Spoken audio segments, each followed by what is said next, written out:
menolak panggilan Suriname demi membela Indonesia. Ya, saat ini sedang heboh di kalangan pecinta sepak bola di tanah air, di mana gelandang keturunan Indonesia yang saat ini berkarir di Liga Inggris bersama Crystal Palace, Jairo Riedewald, dikabarkan telah menolak tawaran timnas Suriname karena ingin memperkuat timnas Indonesia.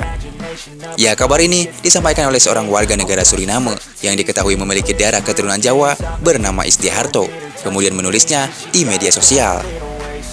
Dia menulis, Riedewald tampaknya sudah menolak tawaran untuk bermain bersama timnas Suriname. Alasannya, pemain kelahiran Belanda Suriname Indonesia itu lebih tertarik untuk memperkuat timnas Indonesia yang juga mengincarnya.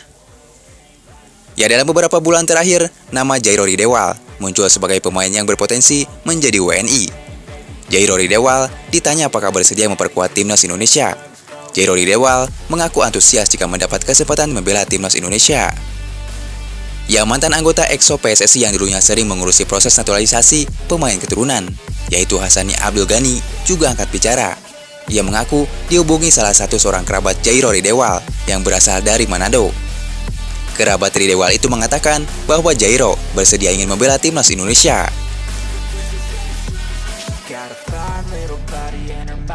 Yang menarik dinantikan, apakah Jairo Riedewald bisa dinaturalisasi menjadi WNI atau tidak. Jika berhasil menjadi WNI, kehadiran Jairo Riedewald di lini tengah timnas Indonesia sangatlah dinantikan. Gelandang 27 tahun itu bukanlah pesepak bola sembarangan. Sejak 2017, gelandang berambut keribo ini mentas di kasta tertinggi Liga Inggris bersama Crystal Palace.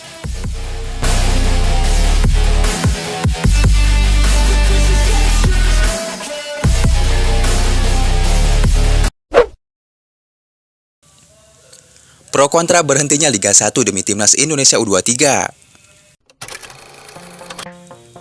Ya, keputusan PSSI menunda lanjutan BRI Liga 1 musim ini mendapat respon dari berbagai pihak, salah satunya manajer Borneo FC, Dandri Dauri. Menurut Dandri Dauri, keputusan seperti ini tidak boleh jadi kebiasaan. Jadi begini, ini jangan menjadi tren di PSSI kalau dikit-dikit ditunda. Yang perlu dipikirkan itu bagaimana komunikasi terbangun dengan klub, ujar Dandri Dauri. Kami berharap juga Sintayong jangan berlindung di Ketua Umum PSSI Erick Thohir. Begitu juga Ketua Umum jangan juga baperan, ucap Dandri Dauri. Seharusnya kan kompetisi tetap berjalan. Kasihan juga klub-klub lain yang sudah memesan akomodasi untuk menjalani pekan ke-31. Seharusnya itu dipikirkan, tegas Dandri Dauri. Ya, manajer Borneo FC itu menilai polemik penghentian sementara Liga 1 tidak perlu terjadi jika timnas Indonesia dan klub mempunyai komunikasi yang lebih baik. Karena itu, ia berharap supaya pelatih timnas Indonesia Sintayong lebih proaktif membangun komunikasi dengan klub guna menyamakan frekuensi, visi, dan misi. Ya, manajer Borneo itu mengaku kecewa karena pemberian prioritas untuk prestasi timnas Indonesia U23 ini diambil tanpa berkomunikasi dengan pihak klub, sehingga klub yang menjadi korban dari kebijakan tersebut dengan biaya operasional mereka membengkak.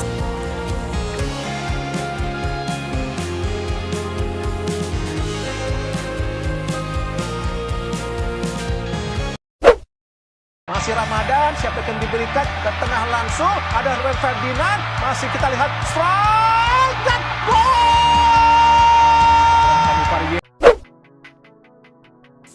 Ya, efek Sintayong Liga 1 diliburkan selama Indonesia mengikuti gelaran Piala Asia U23. Tentu ini cukup menarik, di mana Piala Asia U23 Qatar bukan agenda FIFA. PSSI dan Sintayong sepakat memasang target tinggi di Piala Asia U23 2024, yaitu masuk babak 4 besar dan lolos Olimpiade Paris 2026. Atas target tinggi tersebut, PSSI bahkan sampai harus menghentikan kompetisi Liga 1 agar memberikan dukungan maksimal bagi pelatih Sintayong guna tampil optimal di Piala Asia U23. Marcelo Ferdinand di kotak penalti, Marcelino! Dunia! Ya, PT LIB selaku operator Liga 1 resmi menunda sementara kompetisi ini pada pekan ke-31 dengan alasan kepentingan timnas U23 pada Piala Asia 2024 pertanggal 30 Maret 2024. Namun, penundaan Liga 1 pada pekan ke-31 ini menuai banyak pro dan kontra. Namun PSSI selaku lembaga yang menaungi persepak bolaan di Indonesia menilai kebijakan ini diambil demi menyukseskan timnas U23 mendapatkan slot pada Olimpiade Paris 2024. Hal tersebut disampaikan langsung oleh Erick Thohir pada akun pribadi Instagramnya. Meski tidak akan mudah, Erick Thohir merasa optimis dengan skuad Garuda Muda dengan memastikan satu tempat di Olimpiade Paris 2024. Tantangan yang tidak mudah, tapi timnas Indonesia U23 masih punya peluang untuk tampil di Olimpiade jika mampu menembus 4 besar Piala Asia U23 di Qatar, ujar Erick Thohir.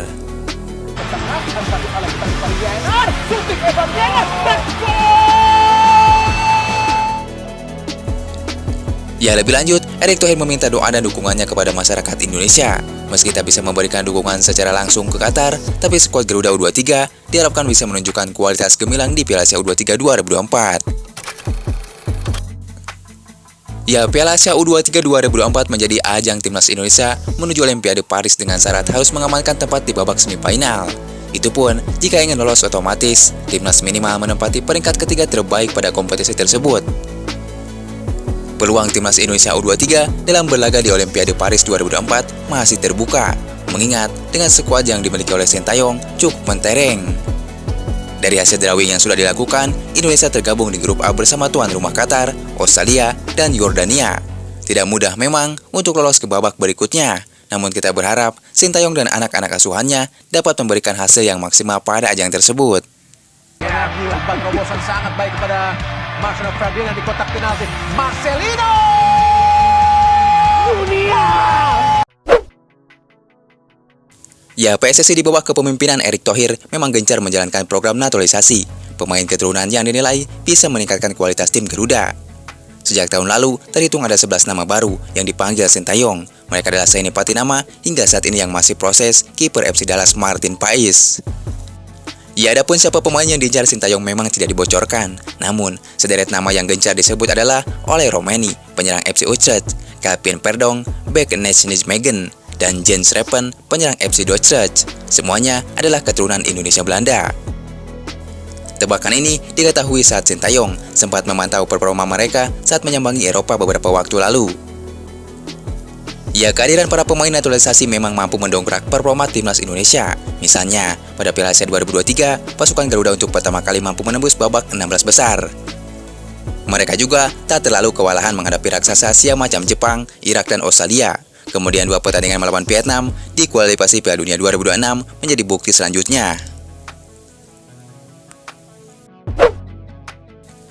Ya, sementara itu timnas Indonesia besar kemungkinan punya potensi naik peringkat ke 127 dunia bulan Juni nanti di kualifikasi Piala Dunia 2026 jika berhasil mengalahkan Irak di Stadion GBK.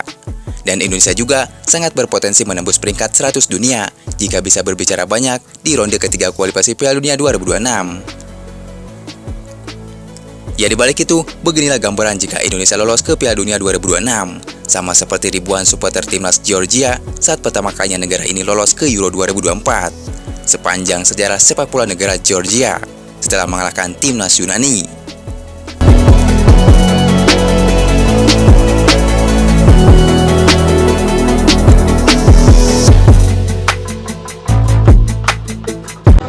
Indonesia Vietnam 1-0 sampai jam 12 kurang saya nonton.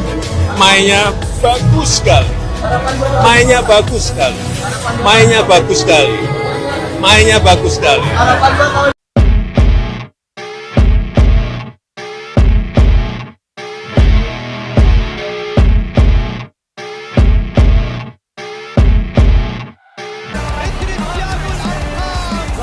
Messi, aparece Messi, gol, gol, gol, gol.